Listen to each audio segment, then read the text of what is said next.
HMP virus প্রতিরোধে তৎপর হিলি স্থলবন্দর। দেশে ঢোকার আগে যাত্রীদের স্বাস্থ্য পরীক্ষা, ভারতীয় ট্রাক চালকরা আওতায় না আসায় উদ্বেগ, নির্দেশনা মানার আহ্বান। নিলে পরবর্তীতে যখন নিবেন তখন 7,000 কোটি টাকা লাগবে। আগের মিটার যারা নিবে তাদের নামেও কেস করবে, আর যারা নিবে না তাদের নামেও কেস করবে।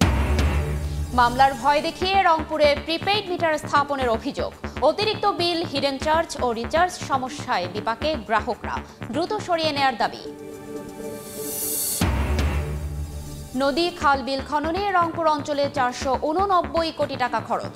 বিজ্ঞানসম্মতভাবে না করায় অর্থের অপচয় দেখছেন গবেষক। ডেল্টা প্ল্যানের লক্ষ্য বাস্তবায়ন নিয়ে সংজ্ঞা। এবং উত্তরের 8 জেলার গেটওয়ে সৈয়দপুর বিমানবন্দর। ব্যস্ততা বাড়লেও হয়নি কাঙ্ক্ষিত সংস্কার। সক্ষমতা বাড়াতে দ্রুত প্রকল্পের কাজ শেষ করার আশা।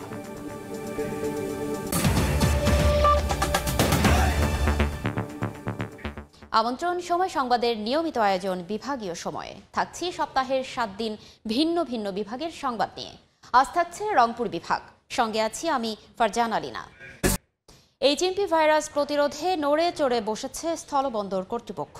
ভারত ফেরত যাত্রীদের দেশে ঢোকার আগেই করা হচ্ছে নানা পরীক্ষা। তবে ধীর গতির কারণে পড়তে হচ্ছে ভোগান্তিতে। তবে এখনও পণ্যবাহী ভারতীয় ট্রাক চালক হেলপাররা আসেনি টেস্টের আওতায়।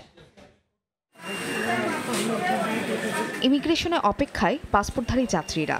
এইচএমপি ভাইরাস রোধে ভারত থেকে আসা যাত্রীদের করা হচ্ছে পরীক্ষা নিরীক্ষা। গত 8 জানুয়ারি স্বাস্থ্য অধিদপ্তর থেকে মাস্ক পরা সহ 7টি নির্দেশনা সংক্রান্ত বিজ্ঞপ্তি পায় বন্দরের ইমিগ্রেশন পুলিশ। এরপর থেকে তোড়জোড় চলে স্বাস্থ্যবিধি নিশ্চিতে। ভারত থেকে দেশে ফেরা পাসপোর্ট যাত্রীদের জ্বর, সর্দি সহ অন্যান্য উপসর্গ আছে কিনা তা খতিয়ে দেখে দেওয়া হচ্ছে ছাড়পত্র। যদি কোনো যাত্রীর শরীরে ভাইরাসের কোনো উপসর্গ পাওয়া যায়, সেক্ষেত্রে হাসপাতালের আইসোলেশনে পাঠানো হবে বলে জানিয়েছে মেডিকেল টিম বসিয়েছি।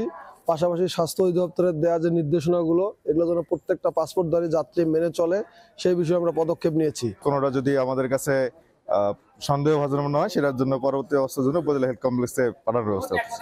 তবে অনেকেই জানেন না নতুন এই ভাইরাস সম্পর্কে। এতে স্বাস্থ্য ঝুঁকি বাড়ছে বলে মনে করেন সচেতন যাত্রীরা। পাশাপাশি সচেতনতামূলক উদ্যোগ নেওয়ায় স্বস্তি প্রকাশ করেন দুদেশে যাতায়াতকারীরা। এইচএমপি ভাইরাসের ডাক্তার আগে ছিল না, ইদানিং কাল থেকে বসছে, এজন্য আমরাও স্বাস্থ্যবিধি মানতেছি। সবাই আমরা যদি সচেতন হই, স্বাস্থ্যবিধি মেনে যদি চলি, তাহলে আর আমাদের কোনো সমস্যা হবে না। ভাইরাসের নতুনের জন্য যে দূরত্ব বজায় রাখা দরকার সকলেই বজায় রাখছে, এটা আমার জন্য ভালোই লাগছে। এছাড়া প্রত্যেকটি বন্দর দিয়েই দেশে প্রবেশের আগে মাস্ক পরিধান ও হাত ধোয়ার বিষয়ে সতর্ক করা হচ্ছে। ফারিয়া ফারজানা, সময় সংবাদ। দেশের পানি সম্পদ ব্যবস্থাপনায় ছোট নদী, খাল, বিল সংস্কার ও খননে 100 বছর মেয়াদে নেওয়া হয় ডেল্টা প্ল্যান। এই পরিকল্পনার আওতায় রংপুর অঞ্চলে 489 কোটি টাকা খরচ করেছে পানি উন্নয়ন বোর্ড। তবে বেশিরভাগ ক্ষেত্রে ডেল্টা প্ল্যানের লক্ষ্য ও উদ্দেশ্য বাস্তবায়ন হয়নি। নদী গবেষকদের মতে বিজ্ঞানসম্মতভাবে খনন না করায় অর্থের অপচয় হয়েছে। শাকুল মাহমুদের ছবিতে Nazmul Islam নিশাতের report. Delta plan অনুযায়ী 2019 সালে রংপুরের বুড়াল নদীর 30 কিলোমিটার খনন কাজ শুরু করে পানি উন্নয়ন বোর্ড, যা শেষ হয় 2021 সালে। তবে খননের পর নদী পরিণত হয় সরু নালায়।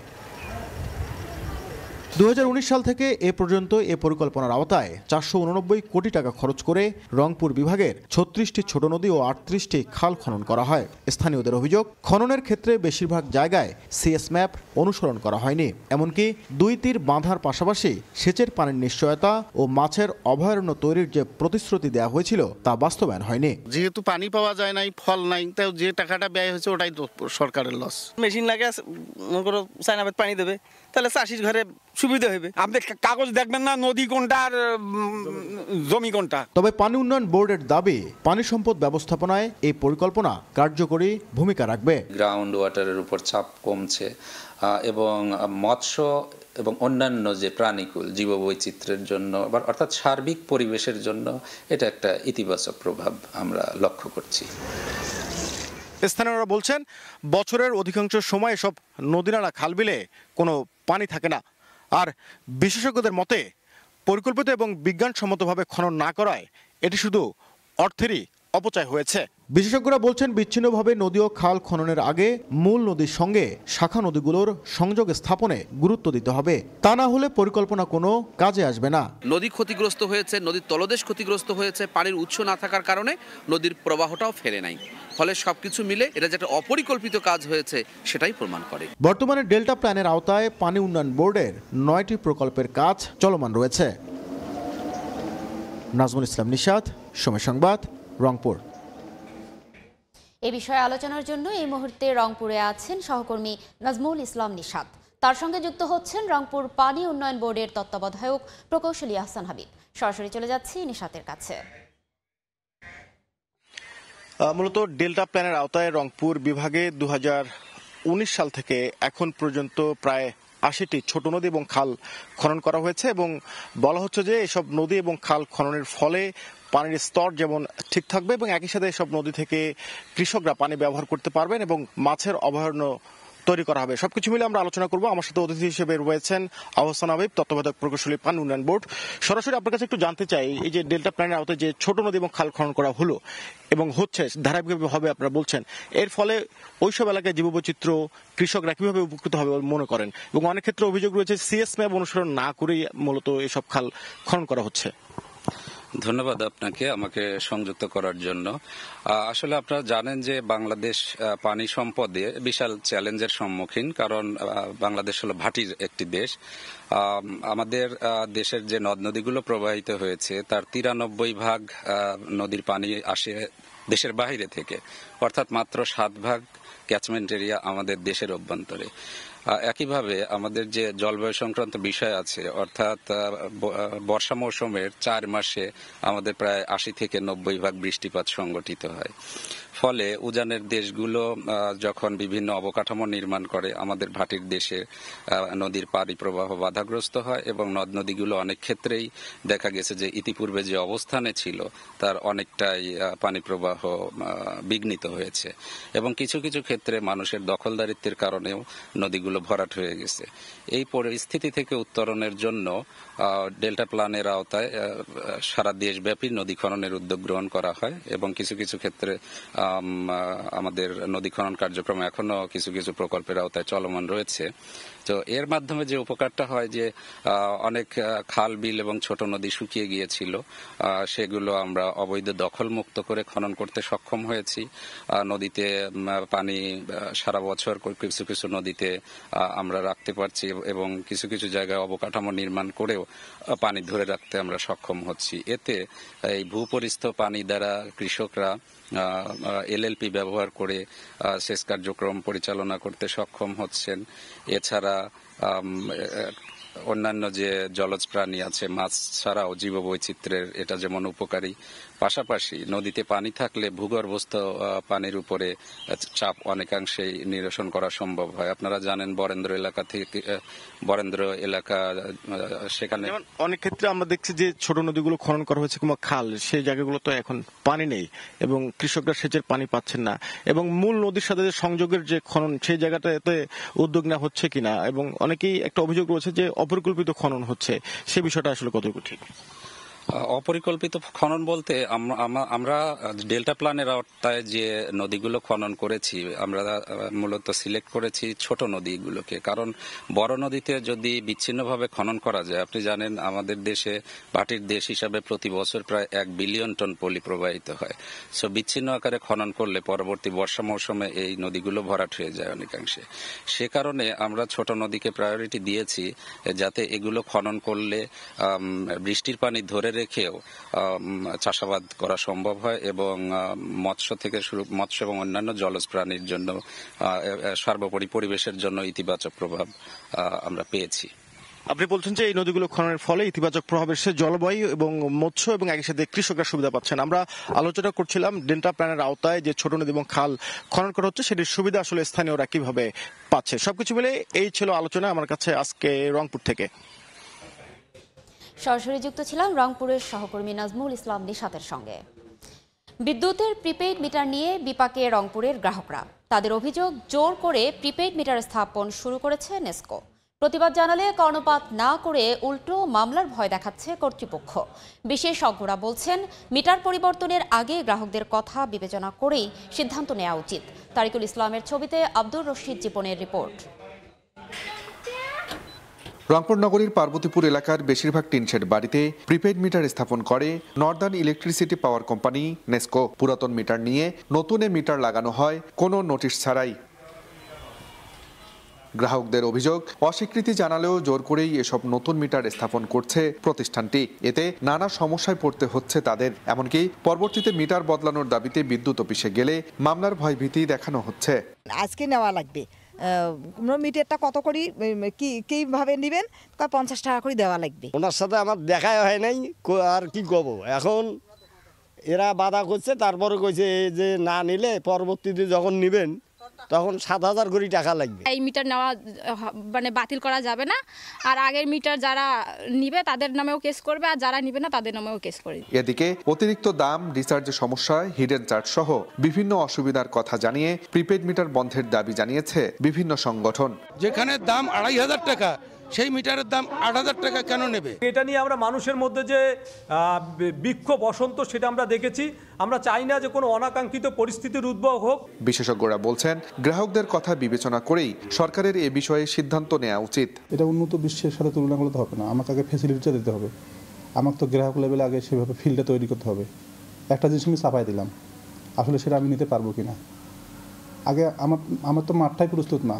এ বিষয়ে ক্যামেরার সামনে কোনো কথা বলতে রাজি হয়নি নেসকো কর্তৃপক্ষ।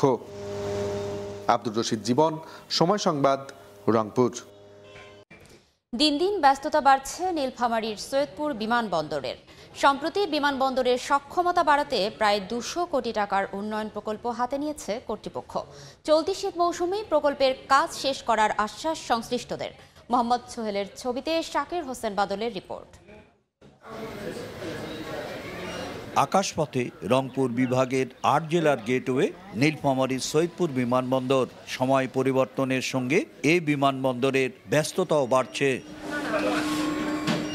তবে 1979 সালে উদ্বোধনের পর বড় কোনো সংস্কার কাজ না হওয়ায় বন্দরের রানওয়েতে ফাটল দেখা দেয়।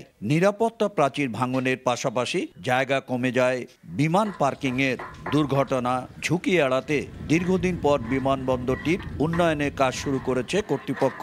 রিপেয়ার করে যখন অ্যাসফাল্ট করে দিব, তখন রানওয়ে এবং থার্মোপ্লাস্টিক রং দিয়ে দুই পাশে সুন্দর করে দেব, গাইডলাইন দেবো এবং লাইটিং সিস্টেমগুলো ডেভেলপ হবে এবং রানওয়ে এবং এয়ারক্রাফট ওঠানামা সুবিধা হবে। চলতি শীত মৌসুমে প্রকল্পের কাজ শেষ করার আশ্বাস কর্তৃপক্ষের। প্রকল্প যেগুলো হাতে নেওয়া হয়েছে এগুলো প্রায় 2 থেকে 3 মাসের মধ্যে সবই শেষ হবে এবং যাত্রীর সেবার মান বর্তমানের চেয়ে আরও উন্নত করার লক্ষ্যেই কর্তৃপক্ষের এই সিদ্ধান্তগুলো নিয়েছেন। দৈনিক অন্তত 1,500 আকাশপথের যাত্রী সৈয়দপুর বিমানবন্দর ব্যবহার করেন। শাকির হোসেন বাদল, সময় সংবাদ, নীলফামারী। বাইপাস সড়ক নির্মাণ না হওয়ায় আটকে আছে কুড়িগ্রামের দাসেরহাট সোনাহাট স্থলবন্দর পর্যন্ত 46 কিলোমিটার সড়ক উন্নয়নের কাজ। ভূমি অধিগ্রহণের ক্ষতিপূরণের টাকা না পাওয়ায় নিজেদের স্থাপনা সরিয়ে নিচ্ছেন না স্থানীয়রা। তবে শিগগিরই বাকি কাজ শেষ করার আশ্বাস কর্তৃপক্ষের। জামিল মিয়ার ছবিতে বাদশা সৈকতের রিপোর্ট। ভূমি অধিগ্রহণ শেষ না করেই নির্মাণ করা হয়েছে বাইপাস সড়কের 2টি কালভার্ট, কিন্তু ক্ষতিপূরণের টাকা না পাওয়ায় নিজেদের স্থাপনা সরিয়ে নিচ্ছেন না স্থানীয়রা। 2021 সালে কুড়িগ্রাম সদর উপজেলার দাসেরহাট থেকে ভুরুঙ্গামারী উপজেলার সোনাহাট স্থলবন্দর পর্যন্ত 46 কিলোমিটার সড়ক জাতীয় সড়কে উন্নয়নের কাজ শুরু করে সড়ক বিভাগ। এর মধ্যে সোনাহাট থেকে সদরের তারামন বিবির মোড় পর্যন্ত 41 কিলোমিটার সড়কের উন্নয়ন কাজ শেষ হলেও কোনো অগ্রগতি নেই তারামন বিবির মোড় থেকে দাসেরহাট পর্যন্ত বাকি 5 কিলোমিটার বাইপাস সড়কের কাজ। রাস্তা পড়ছে জায়গা সে নোংরা তো কয়াই গেছে, কিন্তু টাকাও পাচ্ছি না, জমিও নিচ্ছে না। এই কাজটা যদি অতি দ্রুত করা যায় তাহলে সবার জন্যই ভালো হবে। অধিগ্রহণের কাজ দ্রুত শেষ করে বাইপাস সড়ক নির্মাণের কথা জানায় সড়ক বিভাগ। পুনরায় আমরা আবার এটা টেন্ডার করেছি, টেন্ডারটা আমাদের মন্ত্রণালয়ে অনুমোদনের অপেক্ষায় আছে। দাসেরহাট সোনাহাট সড়ক উন্নয়নে ব্যয় ধরা হয়েছে প্রায় 700 কোটি টাকা। এর মধ্যে বাইপাস সড়ক নির্মাণের বরাদ্দ প্রায় 200 কোটি টাকা। বাদশা সৈকত, সময় সংবাদ, কুড়িগ্রাম। বিভাগীয় সময় আরও থাকছে।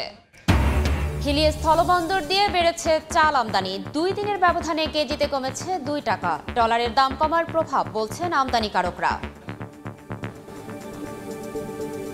ওয়ার্ল্ড ক্লাস টেকনোলজি দ্বারা তৈরি এক্সপার্ট ওয়াটার পাম্প, পানির সমস্যায় এক্সপার্ট সমাধান।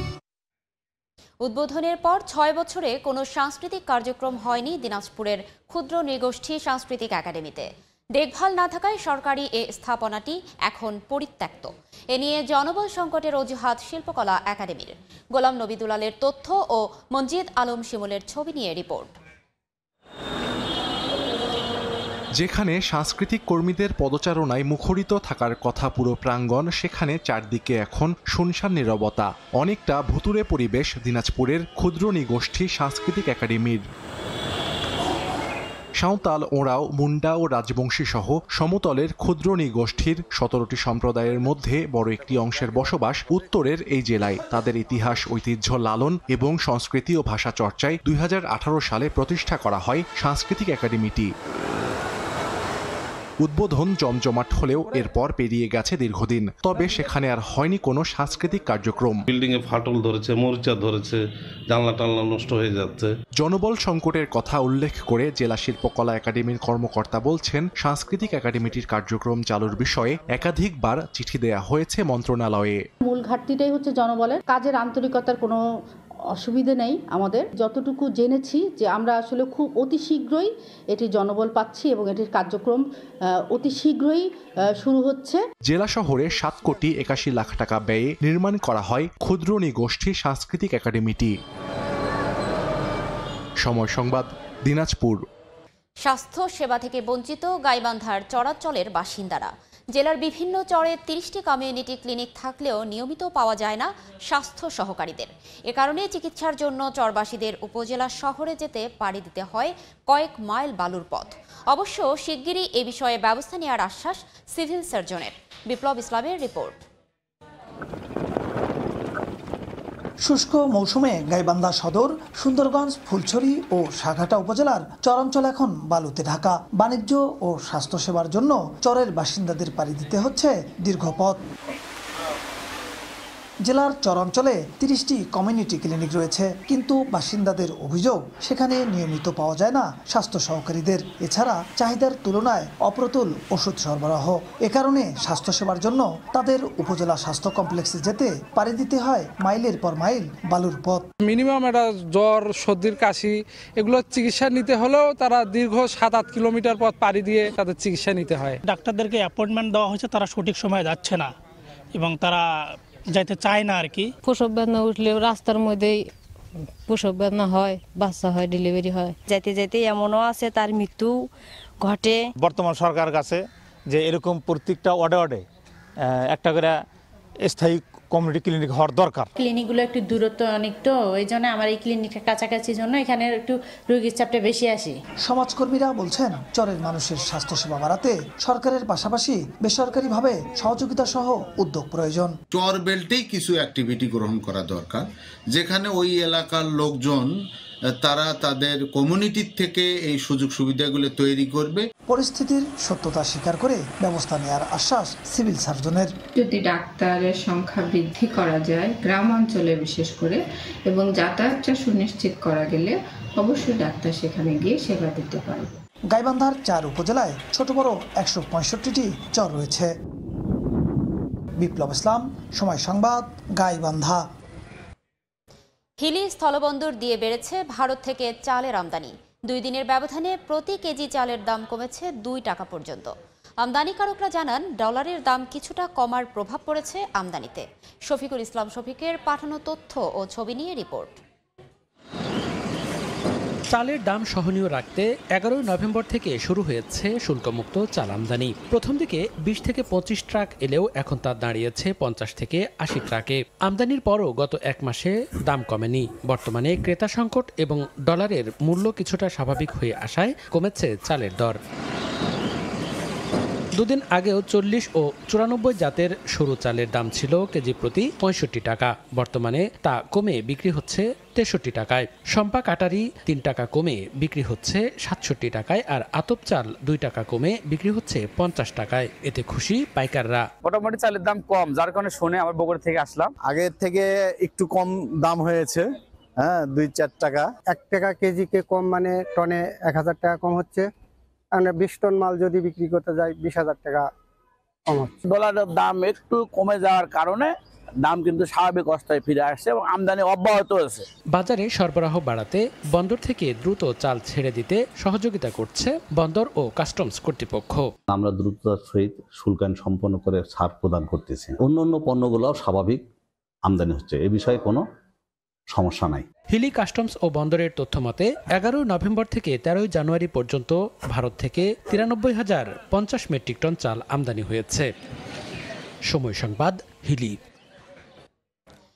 এবার জেনে নেব রংপুর বিভাগের গত সপ্তাহের আলোচিত ঘটনা। সম্প্রতি বাংলাদেশ ভারত সীমান্তের বিভিন্ন এলাকায় উত্তেজনা সৃষ্টি হয়। সীমান্ত এলাকায় নিরাপত্তা আরও জোরদার করতে 11 জানুয়ারি পঞ্চগড়ের তেঁতুলিয়ার কাশিমগঞ্জ এলাকায় নতুন সীমান্ত ফাঁড়ি উদ্বোধন করা হয়। পরে স্থানীয় কাশিমগঞ্জ সরকারি প্রাথমিক বিদ্যালয় মাঠে বিজিবির পক্ষ থেকে শীতার্তদের মাঝে শীতবস্ত্র বিতরণ করা হয়। 11 জানুয়ারি রাত 1টার দিকে নীলফামারী সোনালী ব্যাংকের উত্তরা ইপিজেড উপশাখায় প্রবেশ করে কয়েকজন দুর্বৃত্ত। এ সময় তারা নিরাপত্তা কর্মী মাসুদ রানার হাত পা বেঁধে মারধর করে। পরে ব্যাংকের বিভিন্ন স্থানে তল্লাশি শেষে অগ্নিসংযোগ করে পালিয়ে যায় তারা। খবর পেয়ে ঘটনাস্থলে পৌঁছে আগুন নিয়ন্ত্রণে আনে ফায়ার সার্ভিস ও পুলিশ। এ ঘটনায় সদর থানায় লিখিত অভিযোগ করেন ব্যাংকের ইনচার্জ আব্দুল মোনায়েম। তবে নগদ টাকা খোয়া বা পুড়ে যায়নি বলে দাবি করেছে ব্যাংক কর্তৃপক্ষ।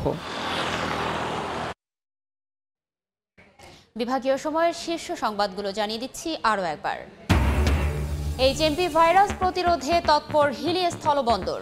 দেশে ঢোকার আগে যাত্রীদের স্বাস্থ্য পরীক্ষা। ভারতীয় ট্রাক চালকরা আওতায় না আসায় উদ্বেগ। নির্দেশনা মানার আহ্বান। নিলে পরবর্তীতে যখন নেবেন তখন 7,000 করে টাকা লাগবে। আগের মিটার যারা নিবে তাদের নামেও কেস করবে, আর যারা নিবে না তাদের নামেও কেস করবে। মামলার ভয় দেখিয়ে রংপুরে প্রিপেইড মিটার স্থাপনের অভিযোগ। অতিরিক্ত বিল, হিডেন চার্জ ও রিচার্জ সমস্যায় বিপাকে গ্রাহকরা। দ্রুত সরিয়ে নেয়ার দাবি।